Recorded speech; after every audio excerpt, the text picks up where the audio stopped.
Nataka tusome neno la Mungu, jinsi mwanadamu anavyoweza kupumua na jinsi mwanadamu taarifa zake Mungu anavyoweza kuzipata. Nataka nikufungulie kifungu ili uweze kujua kadiri unavyopumua ndivyo taarifa zako zinaenda mbinguni. Tutasoma kitabu chetu.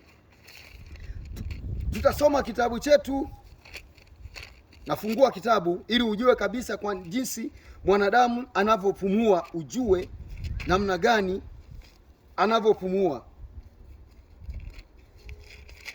Tunasoma kitabu cha Methali sura ya 20 mstari wa 27. Neno la Mungu linasema hivi: pumzi ya mwanadamu ni taa ya Bwana, hupeleka yote yaliyomo ndani yake.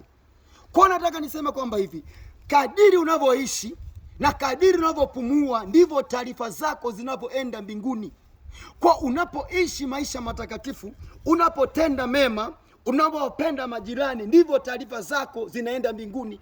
Kwa kuna wanadamu wako duniani eti anajifanya anamficha Mungu, anajifanya anaogopa wanadamu, anapokwenda kutenda uzinzi anaenda kujificha. Lakini nataka nikuambie kwamba kadiri unapopumua ndivyo taarifa zako zinakwenda mbinguni kwa Mungu. Anasema pumzi ya mwanadamu aliye na uhai inapeleka taarifa zake mbinguni. Kwa nataka nikuambie, ishi maisha matakatifu. Usimwogope mchungaji, usimwogope askofu, kwa sababu pumzi yako ulio nayo ndiyo inayopeleka taarifa zako kwa Mungu. Kwa tunapokuambia umwabudu Mungu, tunapokuambia utende mambo mema, ni kwamba taarifa zako zifike mbinguni ambazo zina mambo mema.